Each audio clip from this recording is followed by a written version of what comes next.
Bonsoir et bienvenue en cette méditation du mercredi 30 septembre 2020 et nous en sommes rendus ce soir à la méditation numéro 194 dans le livre Les psaumes des temps modernes de notre ami pasteur Jean-François Denis.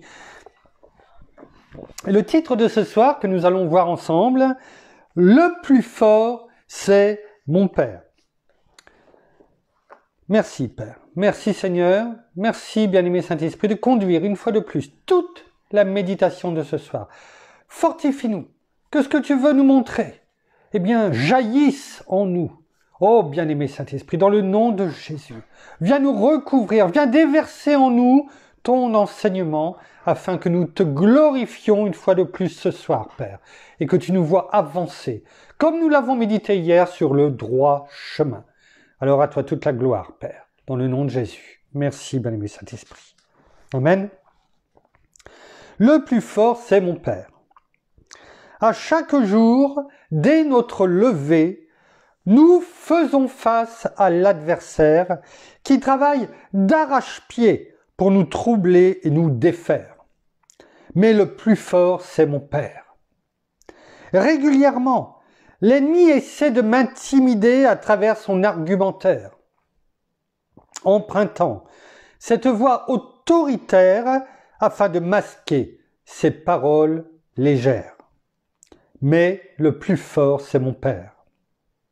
Constamment, il tente de contaminer mon imaginaire pour jouer avec mes pensées et brouiller mon itinéraire. Mais le plus fort, c'est mon Père. Il essaie de m'attirer à travers tous ces vents contraires afin de ralentir ma course et me faire vivre certains revers. Mais le plus fort, c'est mon Père. Il multiplie à mon égard toutes ces paroles mensongères pour en venir à me distraire. Mais le plus fort, c'est mon Père. Lorsque je lui résiste, il s'efforce de me gêner par son artillerie nucléaire, tentant le nécessaire pour me faire perdre mes points de repère. Mais le plus fort, c'est mon Père. Il cherche, l'adversaire, par tous les moyens de mon Père me soustraire, voulant m'amener à lui pour faire de moi un prestataire. Mais le plus fort, c'est mon Père. De par ses artifices et le spectaculaire, il s'imagine me séduire pour ce qui est dans ce monde temporaire. Mais le plus fort, c'est mon Père. Il emprunte un ton condescendant à travers son vocabulaire, pensant qu'à travers ses propos vulgaires, je serai de lui solidaire. Mais le plus fort, c'est mon Père, et c'est à lui que j'ai décidé de plaire. Perpétuellement, ses intentions sont de me garder en arrière, désirant plus fort que tout m'isoler et me tuer en bloquant mes principales artères. Mais, tête première, je cours vers mon Créateur, car le plus fort, c'est mon Père. Il multiplie à mon égard ses pièges et ses barrières, voulant me séduire par toutes ces convoitises passagères. Mais le plus fort, c'est mon Père. À travers la nuit, ce dernier me poursuit pour me faire la guerre. Mais j'ai quitté son royaume et passé la frontière, alors que mon Dieu le fasse taire, car le plus fort, c'est mon Père. Mon frère, ma sœur, gardons nos regards sur notre Père. De lui, nous sommes héritiers, héritières. Ne crois pas un seul mot de ce que te dit Lucifer, car ce qu'il veut pour toi n'est rien de moins que le cimetière. Rappelle-toi toujours que de cette terre, ton Père est la lumière et qu'il a les réponses à tous les mystères. Souviens-toi que le plus fort, c'est notre céleste Père et que de ta vie, il veut devenir cette pierre angulaire. Merci Père, merci Seigneur, merci bien-aimé Saint-Esprit. Oh oui, le plus fort, c'est toi Père. Nous l'avons déjà maintes fois médité et ce soir encore. Bien-aimé Saint-Esprit, conduis-nous à travers la parole et tes enseignements afin que, une fois de plus, l'ennemi comprenne, une fois pour toutes, que dans nos vies, le plus fort, c'est notre Père. Merci. Amen. Pasteur Jean-François nous laisse quelques références que nous allons tout simplement prendre ce soir. Je ne les ai pas agrémentées d'autres versets de la parole, parce qu'il y en a déjà quelques-uns et parce qu'il y a des choses à côté à dire. Tout d'abord, au travers de ce que nous venons de lire, il y a des choses que nous devons comprendre et cela va nous amener à mieux encore appréhender les versets qui vont suivre. À chaque jour, dès notre lever, nous faisons face à l'adversaire.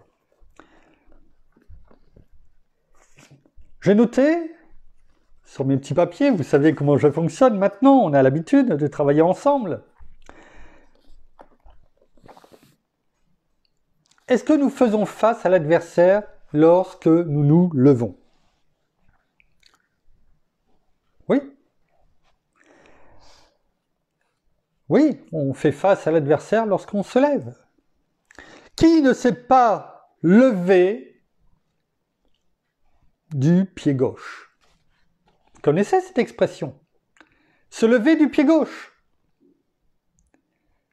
C'est-à-dire qu'on... Pardon? Mon épouse me disait quelque chose, hein, vous connaissez maintenant, il y a le couple Lemay que j'apprécie énormément au Canada, je fais en même temps, je me permets de faire la publicité pour #duo de choc et duo dynamique, des petites vidéos assez courtes qu'ils mettent en place, que je partage sur le mur. Ils sont formidables, j'ai appris à les connaître à peu près en même temps que Pasteur Jean-François, je vous invite. Et ici, je ne vais pas reprendre #duo de choc, on va devoir trouver un autre mot, mais maintenant vous savez que mon épouse est de l'autre côté et que quelquefois elle me souffle des petites choses, non pas pour me déconcentrer, j'en suis persuadé, mais pour me faire passer quelques messages. Je ferme les parenthèses. Et oui, on se lève du pied gauche de temps en temps, c'est-à-dire qu'on n'est pas en forme, qu'on est grincheux, qu'on est grognon, que finalement, à peine levé, avant de se dire bonjour, eh bien on vient remettre sur le tapis ou sur la table peut-être les incidents que l'on a pu avoir la veille ou l'avant-veille. Alors bien sûr que ce devrait être l'inverse. Et ça m'a travaillé cette nuit, non pas le fait de se lever du pied gauche, mais surtout ce matin, lorsqu'en méditant la parole, eh bien, il y avait ce mot toujours qui revenait. Droit, droit, droit. Pourquoi le côté droit finalement? On s'aperçoit que le côté droit revient. On se lève du pied gauche, c'est pas bon. C'est mieux donc finalement, si on ne se lève pas du pied gauche, on se lève du pied droit. Et si on se lève du pied droit, logiquement, si on suit, ça veut dire que, eh bien, on est en forme. Alors apprenons déjà à nous lever en posant le pied droit, comme ça déjà, eh bien ça peut permettre de faciliter les choses. Mais au-delà de cette anecdote, on s'apercevra que notre Seigneur Jésus est assis à la droite de notre Père. Sa main droite est sur nous. Et on s'aperçoit qu'il y a plein de bienfaits à la droite de sa main. Et la parole nous parle toujours du côté droit, la justice. entre autres. Alors, on viendra tout à l'heure et j'ai demandé à notre bien-aimé Saint-Esprit, mais pourquoi? Donne-moi, montre-moi. Parce que cette nuit, je n'ai pas préféré ne pas regarder l'heure, mais j'avais toujours ce même mot qui me revenait, qui m'a réveillé à force. Et je demandais à notre esprit, qu'est-ce que tu veux me dire par là? Et ce mot, c'était chef-d'œuvre. Chef-d'œuvre, chef-d'œuvre, qui revenait. Et quand je commençais à me rendormir, à somnoler, ce mot revenait. Je n'avais pas encore préparé la méditation de ce soir, parce que je n'avais même pas encore lu, comment dirais-je, le psaume des temps modernes, et je n'avais pas encore découvert le titre, et vous allez voir tout à l'heure, le plus fort, oui, c'est bien notre Père. Nous continuons, tout simplement de voir déjà, donc après s'être levé du pied gauche, eh bien on n'est pas bon. Alors oui, on peut dire que l'adversaire essaie toujours de nous mettre, dès le lever, quelque chose qui n'est pas bon, dans nos pensées, etc., que nous soyons pas, vous savez, dans cette paix, la paix que Christ nous donne. Je vous donne ma paix, je vous donne la paix, je vous donne ma paix. Que votre cœur ne se trouble pas et ne s'alarme pas. Donc oui, dès le départ, dès notre levée, c'est un combat contre lui, on fait face à lui.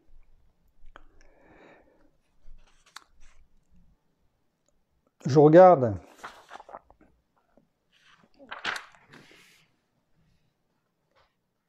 Voilà, régulièrement l'ennemi essaie de m'intimider à travers son argumentaire. C'est quoi un argumentaire? C'est des choses qu'il a à nous dire.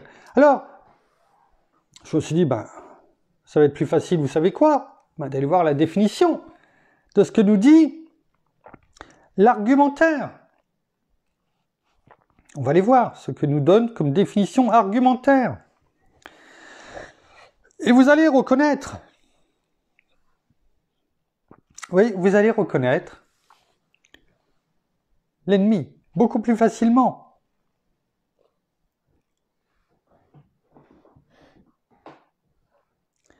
Il essaie de nous intimider à travers son argumentaire. L'argumentaire, c'est écrit liste d'arguments, je le lis tel quel.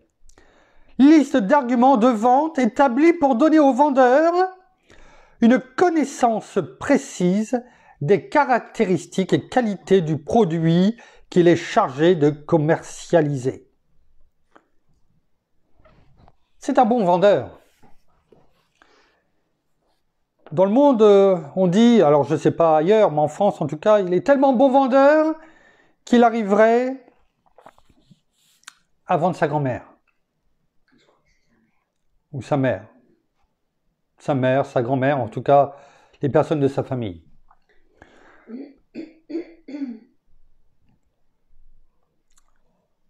C'est un vendeur. C'est-à-dire que ces vendeurs-là, ils ne vous disent pas la vérité. Ils vous disent une partie de la vérité pour eux. Bien sûr, parce que vous n'êtes pas aveugle.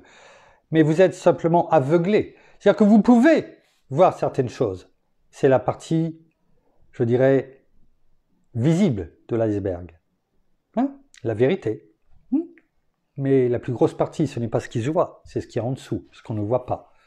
Et ça, c'est la partie mensonge. Comme il a fait avec Adam et Ève, comme il le fait avec chacun de nous lorsque nous le laissons œuvrer dans nos pensées.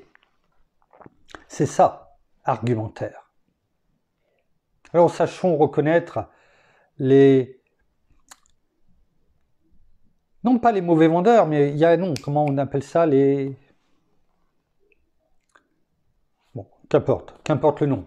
Sachons reconnaître en l'ennemi, certes un bon vendeur, mais ça ne reste qu'un vendeur qui ne dit pas tout simplement la vérité. C'est un menteur.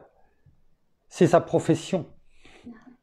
Voilà, un arnaqueur, entre autres, qui déguise les choses, mais qui sait très bien où il veut nous amener. Et ses arguments qu'il veut commercialiser, c'est la mort. La mort, tout simplement.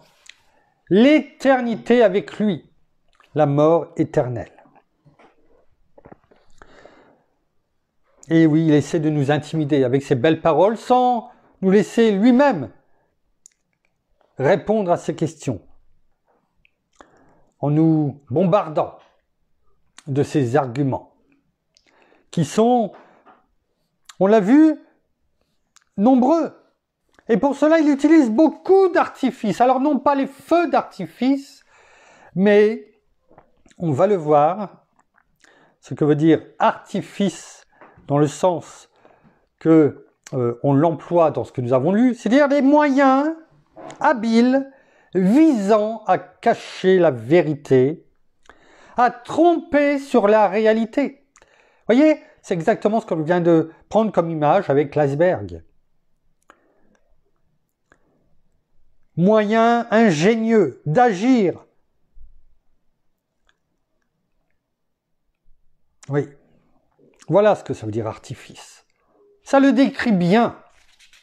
Lui, Lucifer, qui avait reçu toute chose. Mais ça ne lui suffisait pas. Il voulait prendre la place de Dieu. Il voulait prendre la place de Dieu, dominer. Et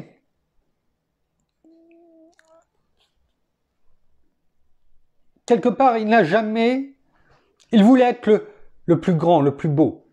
Il avait un ego surdimensionné finalement.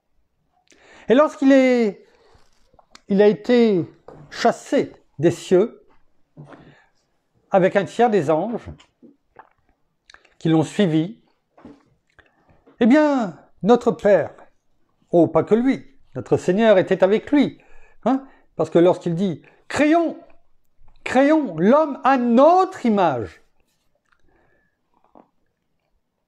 cela montre que c'était déjà le pluriel. Notre Seigneur était déjà là, notre bien-aimé Saint-Esprit aussi. C'est son chef-d'œuvre, le chef-d'œuvre de Dieu. Il est dit que lorsque notre Seigneur viendra nous rechercher et que nous aurons revêtu notre habit de lumière, de gloire, nous serons supérieurs aux anges, même si pour un temps, ce n'est pas le cas. Vous comprenez bien la jalousie, la colère qui devait être celle de Satan lorsqu'il a vu l'œuvre, le chef-d'œuvre de Dieu. Comme il est dit dans chapitre 8 des psaumes, tu as créé l'homme, tu l'as fait de peu inférieur à Dieu. Et tu l'as couronné de gloire et de splendeur. Tu lui as donné la domination sur les œuvres de tes mains. Tu as tout mis sous ses pieds. On comprend encore plus aisément la colère noire dans laquelle il devait être. Et c'est pourquoi il essaye en permanence, 24 heures sur 24, y compris pendant que l'on dort, parce que lui non plus ne dort pas. Vous verrez, je vous ai partagé tout à l'heure, ce soir, donc une méditation, un partage sur le mur, et on parle notamment du serpent. Enfin, le serpent avec Adam et Ève. Et l'image qui était donnée, je crois que je l'ai partagée, oui, je l'ai partagée, qui nous dit, et je ne le savais pas, le serpent, en fait, ne peut pas cligner, ne cligne pas des yeux. Il ne ferme pas les yeux, il ne cligne pas des yeux. Parce qu'il y a des paupières rigides qui font qu'il ne peut pas cligner, il ne ferme pas les yeux. Il est toujours en veille.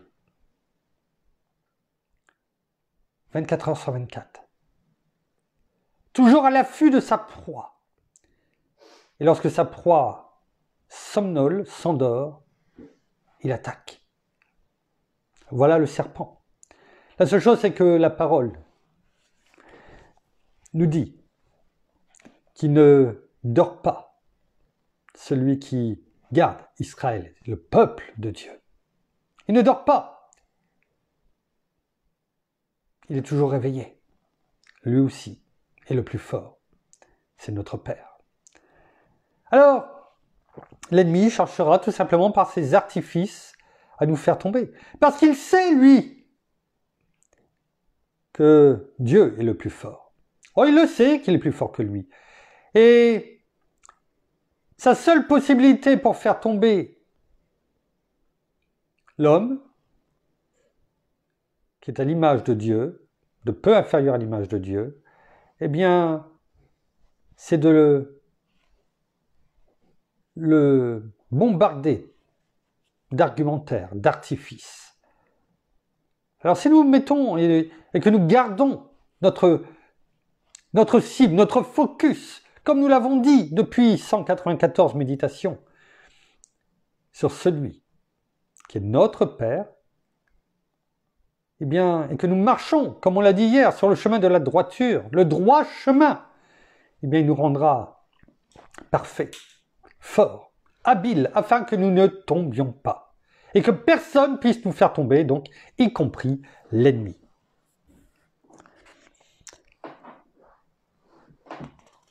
Donc, il va vouloir nous séduire par toutes ces convoitises, mais elles seront toujours passagères. À nous d'y résister. Nous allons maintenant prendre les différents versets qui nous ont été laissés. Je voulais juste introduire cela parce que c'était important que l'on en parle. Et on reviendra dans la dernière sur le chef-d'œuvre de Dieu que nous sommes. Est-ce que l'ennemi essaie de nous faire croire, penser, et surtout, ce que m'a montré notre bien-aimé Saint-Esprit, m'a conduit en tout cas à voir sur le fait que nous sommes un chef-d'œuvre, et pourquoi en explication, pourquoi la droite. Et nous allons voir tout cela. Prenons d'abord Jean, chapitre 16, verset 33. Nous allons voir la puissance de Dieu. La puissance de Dieu. Jean 16, chapitre 33. On l'a vu, je crois que c'est hier ou avant-hier. Je vous ai parlé ainsi, c'est notre Seigneur qui parle, pour que vous ayez la paix en moi. On en parlait en début de méditation. Il faut garder la paix. Il ne faut pas se lever du pied gauche. Et même, parce que c'était une image, bien entendu, il ne faut pas tout prendre au pied de la lettre, surtout avec les citations du monde. C'est même pas parce qu'on se lève du pied gauche, on peut, même si on le voit qu'on se lève ou qu'on commence à murmurer des choses et on le sait, qui ne sont pas de Dieu. Sachons tout simplement dire, non, je les refuse, au nom de Jésus. Car je ne veux pas perdre ta paix, Seigneur, que tu me donnes. Je vous ai parlé ainsi pour que vous ayez la paix en moi. Vous aurez des tribulations dans le monde, voilà. Oui, je sais, il essaye, mais non, je reviens à toi. Mais prenez courage, abordez la journée de la meilleure des façons, avec la parole, avec votre temps peut-être de prière. Mais en tout cas, ne perdez pas la paix que notre Seigneur nous donne. Mais prenez courage, moi, j'ai vaincu le monde. Sachons tout simplement rappeler à l'ennemi, mon roi, mon Seigneur, a vaincu le monde. Il t'a vaincu, il t'a cloué à la croix. Et donc c'est lui que je suis, c'est lui que je regarde. Et ma paix, c'est lui qui la donne. Et c'est en lui que je me fortifie. Et je ne t'écouterai pas. Alors je t'expulse, je t'arrache de moi, là, maintenant, au nom de Jésus. Sachons lui parler ainsi. Mettre les choses dans la bonne ligne droite et de commencer sa journée en paix. C'est un exemple, bien entendu. 1 Jean, chapitre 3, verset 8. Il est écrit. On en avait parlé, je vous ai dit, allez lire ce qu'il est dit dans 1 Jean, chapitre 3, il y a quelque temps. On va lire simplement un verset. La parole, c'est aussi taper le poing sur la table. Mettre les points sur les i, comme on dit. Il est écrit, celui qui commet le péché est du diable. car le diable pêche dès le commencement. Le Fils de Dieu est apparu afin de détruire les œuvres du diable. Notre Seigneur est venu, non seulement pour nous enseigner, pour faire des disciples qui, eux, ont déclaré, ont proclamé la parole à travers le monde, et c'est pourquoi aujourd'hui nous l'avons. Mais à la base, il est écrit, le Fils de Dieu est apparu afin de détruire les œuvres du diable. Il les a détruites parce qu'il a dit, parce qu'il a montré dans sa vie, son témoignage vivant qu'il a montré à travers tout ce qu'il a fait, mais aussi à travers, bien sûr, tout ce qu'il a subi du jardin de Gethsémane à Golgotha, sa résurrection.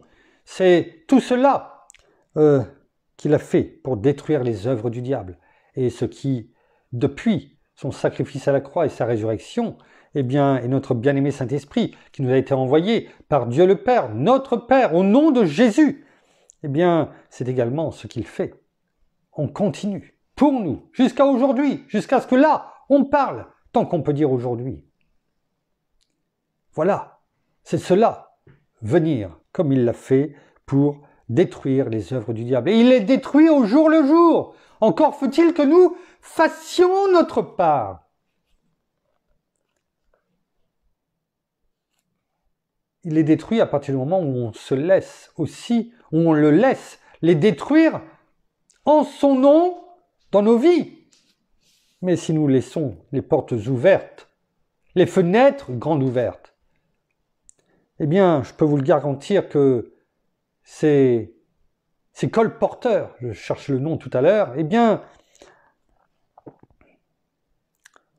ces marchands, comme il n'y a plus beaucoup aujourd'hui, qui passaient et qui, couteau à aiguiser, et plein, les marchands de tapis, on n'en voit plus beaucoup, mais de temps en temps dans un petit village, les marchands de matelas, etc.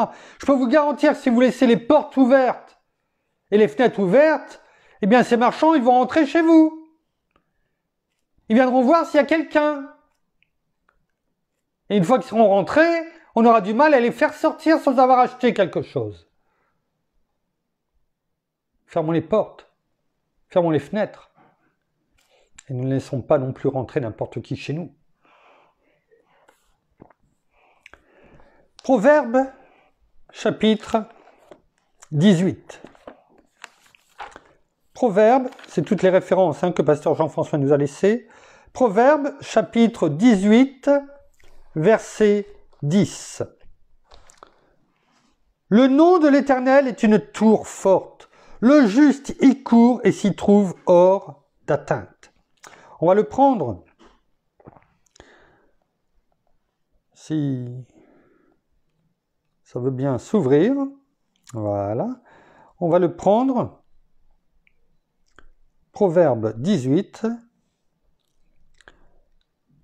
verset 10, dans Parole de vie.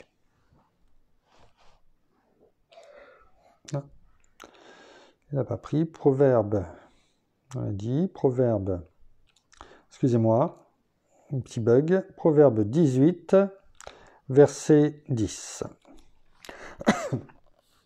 Donc je répète, le nom de l'Éternel est une tour forte, le juste y court et s'y trouve hors d'atteinte.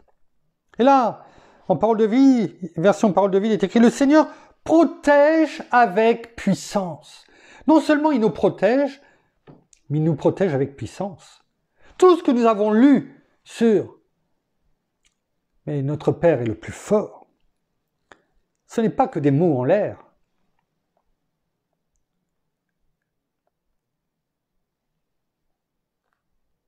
On peut se les accaparer et puis dire « Mais de toute façon, Père, tu es le plus fort ». Ou rappeler à l'ennemi « Mais notre Père est le plus fort ». Donc tu peux partir, tu dégages maintenant, au nom de Jésus. Le Seigneur protège avec puissance la personne qui agit bien. Vous vous rappelez avant, celui qui pêche est du diable. La personne qui agit bien vient auprès de lui. C'est-à-dire que si on agit mal, on ne cherche même pas à venir auprès de lui. Pas parce que on ne veut pas, mais parce qu'on n'y pense même pas. Parce qu'on veut. Si celui qui pêche est du diable, je peux vous garantir que dans ces cas-là, c'est que l'ennemi nous a mis quelque chose dans nos pensées. Et on ne va pas venir auprès de notre Père. On aura emprunté non plus le droit chemin, mais un chemin à côté. Vous savez, qui ramène vers autre chose. Qui va nous faire des détours. Parce que l'ennemi nous aura fait perdre notre itinéraire. On fait rappel en même temps. La personne qui agit bien vient auprès de lui, elle est en sécurité. Il nous protège avec puissance. On vient auprès de lui si on agit bien et nous savons que nous sommes en sécurité. C'est quand même mieux, non? Et il le sait, l'ennemi. L'ennemi le sait, tout cela. Je peux vous le garantir, il le sait. C'est pourquoi il attaque encore plus les enfants de Dieu. Parce qu'il a en horreur ce que Dieu a créé, son chef-d'œuvre. Dans les psaumes 27, psaume 27,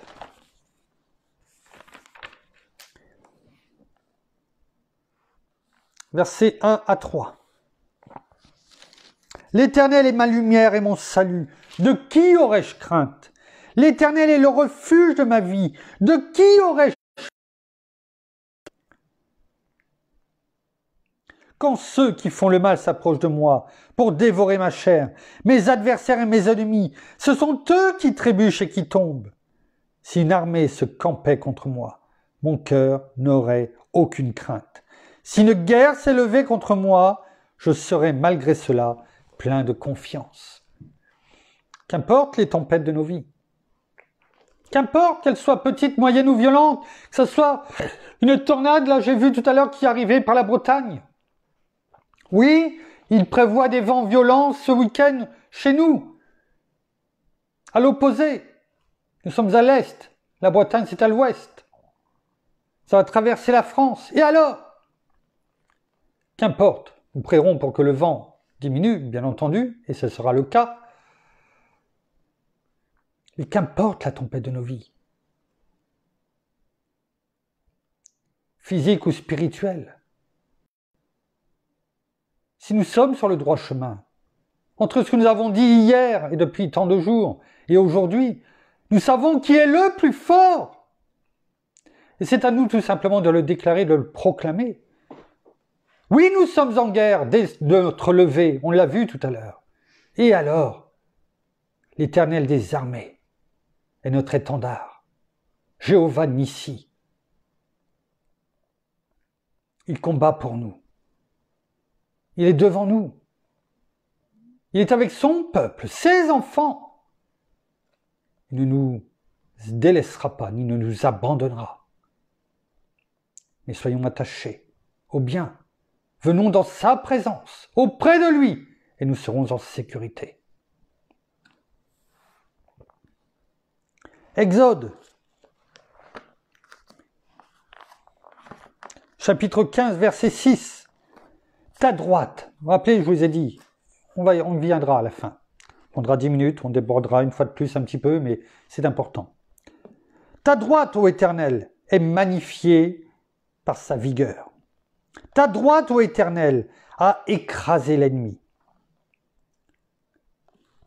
Vous voyez, on parlait de la droite, tout est en rapport avec la droite. Écraser l'ennemi, magnifié par sa vigueur, la vie quoi. Quand on écrase quelque chose, ce n'est pas pour donner la vie. La droite, c'est la vie. Psaume 121. Psaume 121. Verset 4. Voici, il ne sommeille ni ne dort. On en parlait tout à l'heure. Celui qui garde Israël.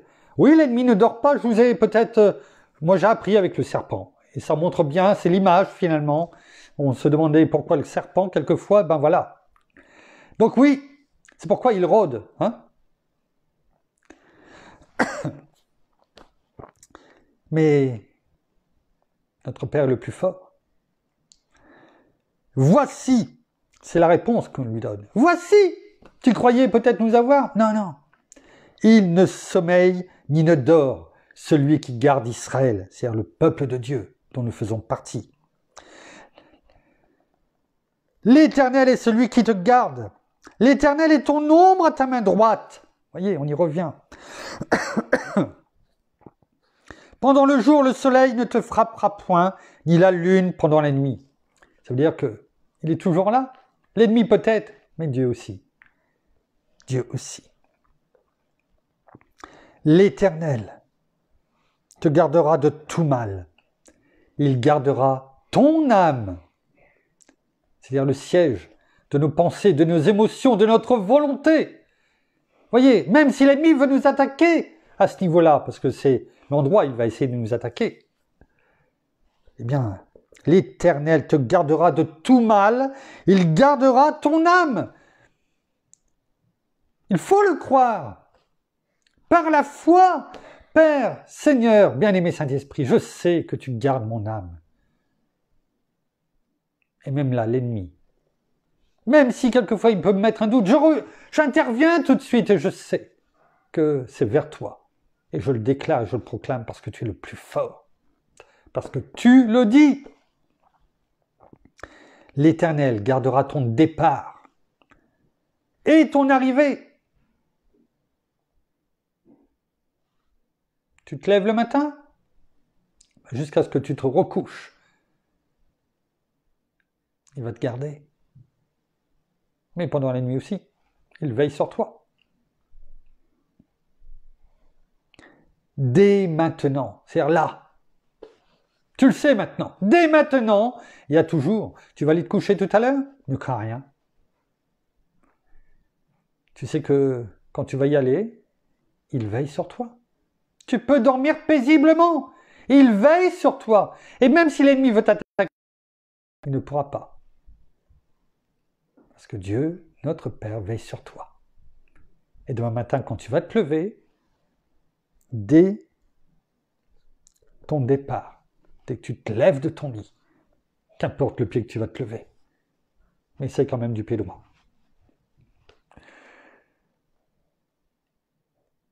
Fais le bien, attache-toi au bien, viens près de lui, et tu seras en sécurité. La parole te le dit, te le rappelle. Il va te garder de ton départ jusqu'à ton arrivée. Dès maintenant et à toujours. Dernier verset que l'on va prendre avant de vous expliquer ce que notre bien-aimé Saint-Esprit m'a voulu me montrer. Dans 2 Thessaloniciens, chapitre 3, verset 3.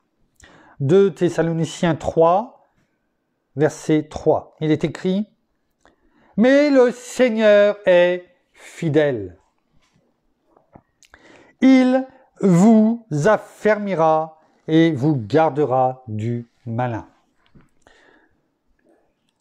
Regardons, j'ai noté dans d'autres versions. 2 Thessaloniciens 3.3. 2 Thessaloniciens 3.3. Mais le Seigneur est fidèle, il vous fortifiera et il vous gardera du mauvais. Il va t'empêcher de pécher. Si tu gardes sa parole dans ta bouche, si tu la déclares, si tu la proclames, ça ne deviendra que des bonnes habitudes. Ton cœur sera enclin à déclarer la parole et non pas les choses du monde. Mais le Seigneur est fidèle. Il vous rendra fort et il vous protégera contre le mauvais.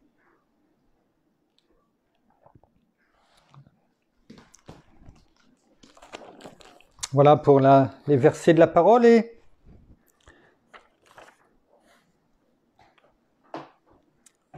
on a passé il y a pas très longtemps, il y a dizaines de jours, on a passé en France en tout cas, les journées, enfin même en Europe, les journées du patrimoine. Chacun pouvait aller voir les chefs-d'œuvre qui ont été créés, fabriqués à travers l'Europe. Et alors il y a des belles choses à voir, hein, je ne dis pas qu'il n'y a pas des belles choses à voir, ce n'est pas ce que je veux que l'on retienne. Mais il y a un patrimoine que l'on voit tous les jours, que l'on devrait honorer, du moins non pas l'homme, au sens large du terme, c'est-à-dire l'homme et la femme, mais celui qui l'a créé, Dieu. On le voit tous les jours, on n'a pas besoin de payer pour le voir. Et pourtant, c'est un chef-d'œuvre. Vous savez, on parlait tout à l'heure en lisant le psaume des temps modernes, 194, il va essayer par des artifices de tromper. Et c'est ce qu'il fait dès la naissance. Dès la naissance, il veut nous retirer la conscience, non seulement de Dieu, mais aussi de notre destinée. C'est pourquoi il faut chercher. Il met sur nous, si je puis m'exprimer ainsi par image, des couches de vernis. De différentes couleurs, afin de cacher l'original.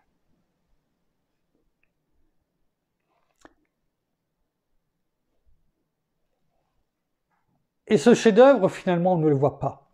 C'est pourquoi il y a beaucoup de personnes qui tombent dans la dépression, qui ne s'aiment pas, qui ont peu de valeur pour eux, qui ne s'apprécient guère, qui se laissent rabaisser ou qui, encore pire, se rabaissent eux-mêmes en disant « je ne suis pas capable d'eux, je ne pourrais pas faire telle chose, non, ça, c'est pas possible pour moi ». Tout simplement parce que par des artifices, eh bien, l'ennemi, le diable, Lucifer, le serpent ancien, eh bien, a mis des couches de vernis. Et tant que nous n'avons pas pris conscience de ce qu'il y avait en dessous de ce vernis, eh bien, nous serons toujours aveuglés. À ce titre, et c'est pourquoi je parle de chef-d'œuvre, parce que de plus en plus, avec les outils modernes, eh bien, il y a possibilité. Et régulièrement, eh bien, ces personnes, des chercheurs, eh bien, avec des rayons, arrivent à percer à travers des rayons visuels, hein, des rayons X, arrivent à voir à travers des couches de vernis de tableaux de peinture. Des tableaux. Et arrivent à voir en dessous des différentes couches de peinture et bien souvent, ils s'aperçoivent de quelque chose, eh bien c'est qu'en dessous, eh bien il y a une peinture faite par un maître, un chef-d'œuvre. Et lorsque méticuleusement ils ont retiré les couches de vernis, eh bien la beauté du maître, la beauté de ce chef-d'œuvre, eh bien apparaît. Et des tableaux qui, bien souvent, et on en a régulièrement des anecdotes, eh bien qui valaient, qui ont été achetés pour quelques centaines d'euros, à peine, eh bien, sont vendus.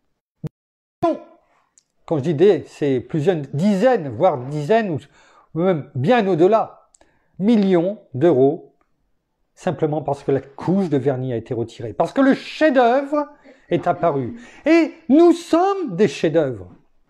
La parole nous le dit. On le voit. On va prendre, regardez ce qui est écrit dans le psaume. Psaume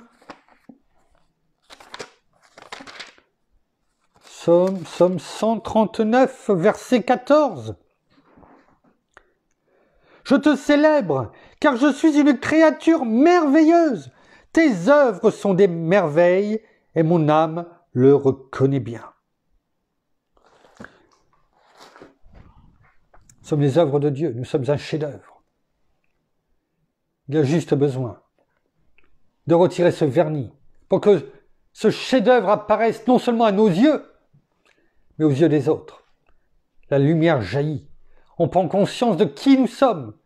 Et plus nous plongeons le regard dans la parole, plus les couches de vernis s'effacent, afin que le chef-d'œuvre de Dieu jaillisse.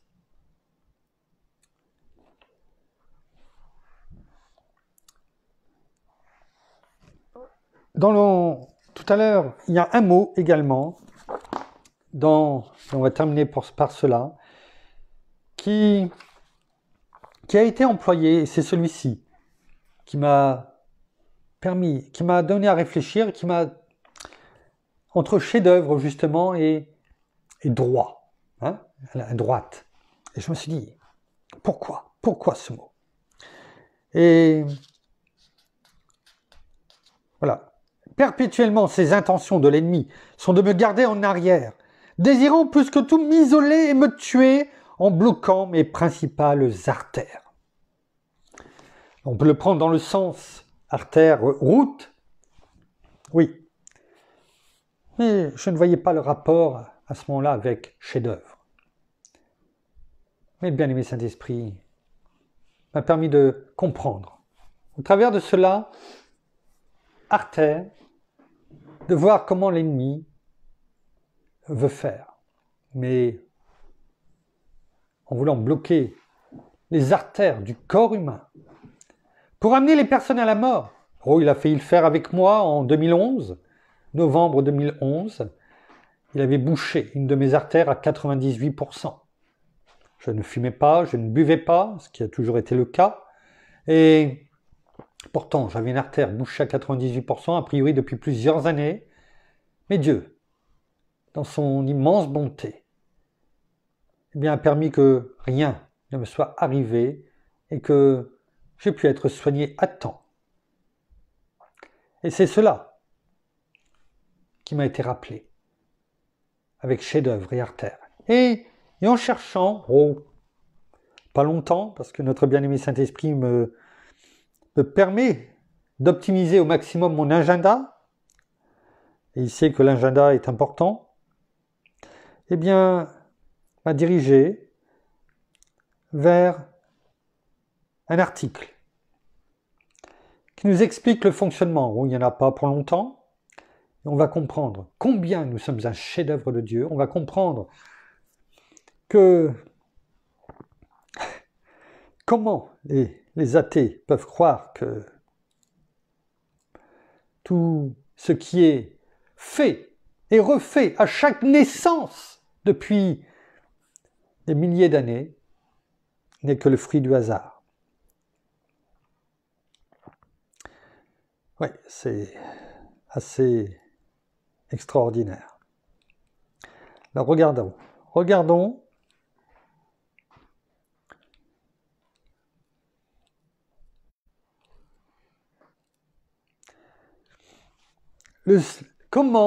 comment circule le sang. Le sang part du cœur, et précisément du ventricule gauche. Le sang, on sait que le sang, c'est la chair. On est d'accord. Grâce à la plus grosse artère du corps qu'on appelle l'aorte.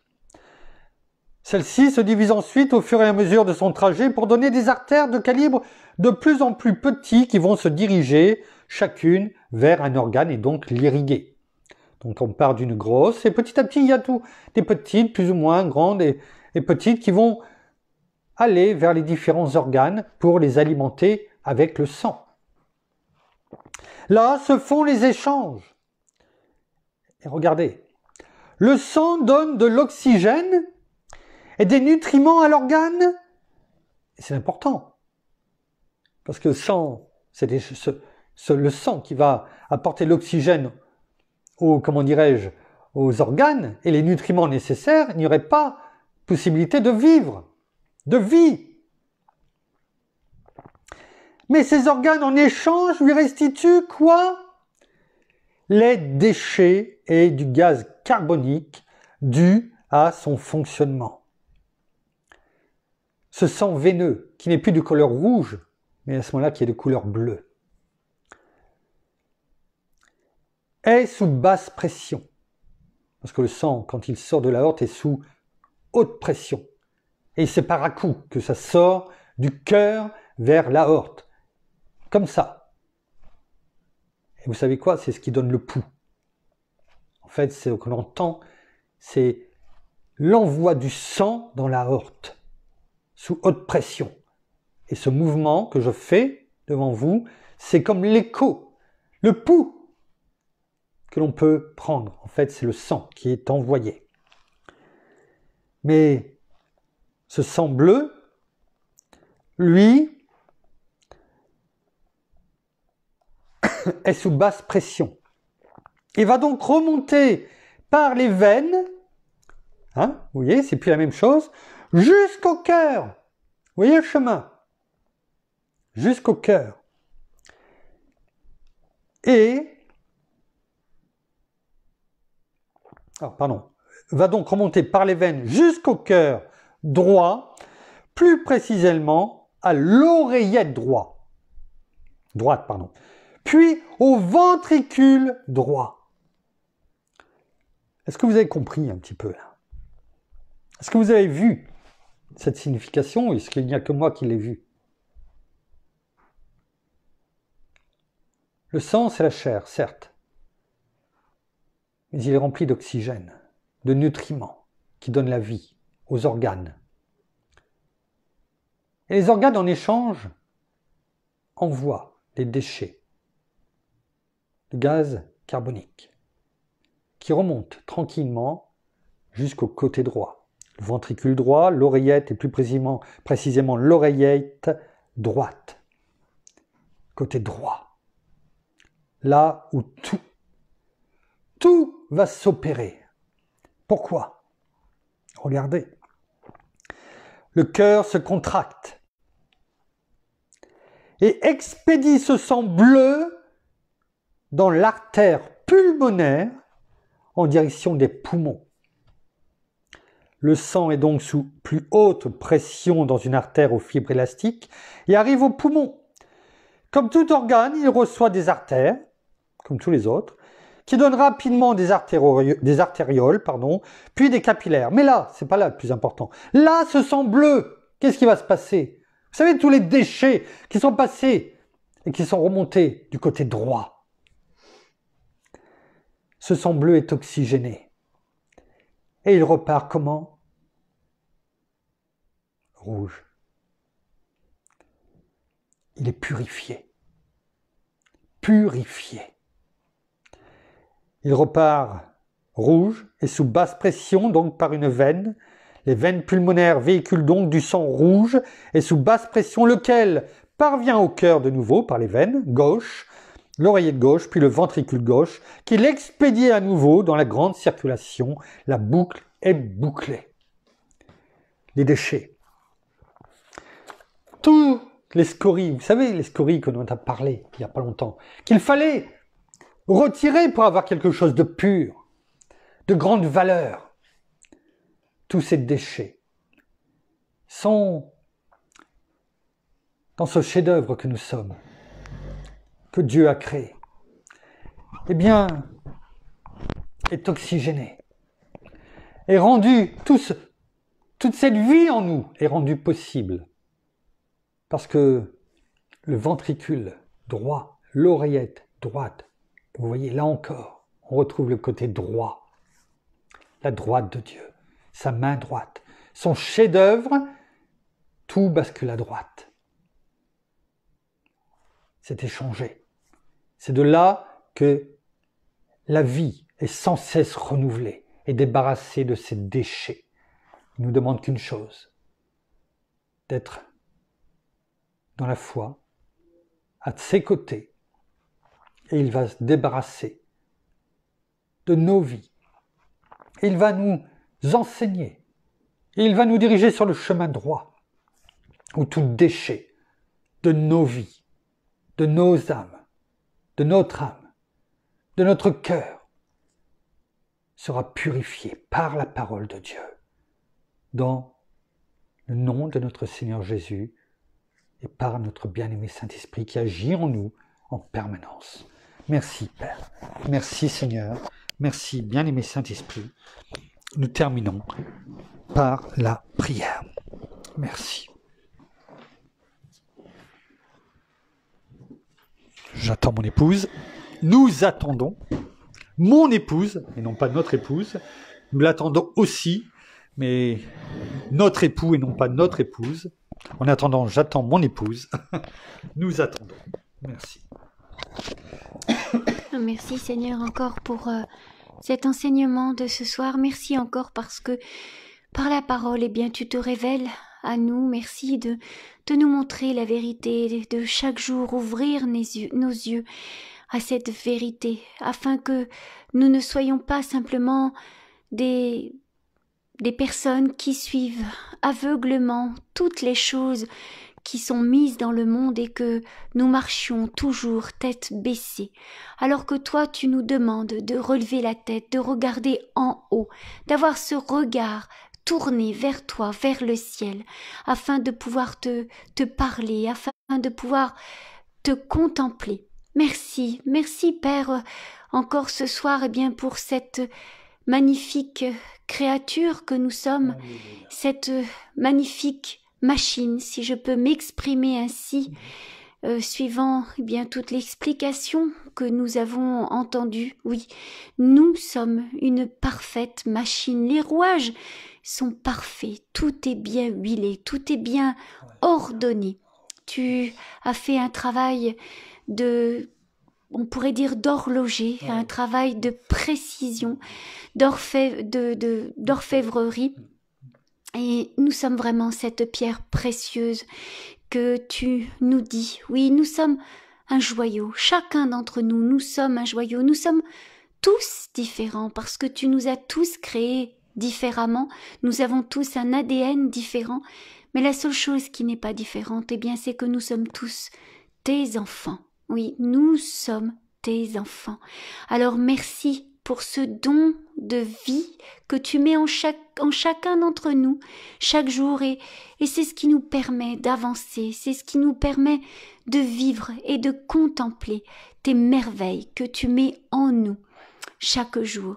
Alors merci pour tout cela, Père, et dans le nom de Jésus, eh bien, soyez tous abondamment bénis. Merci. Amen. Merci.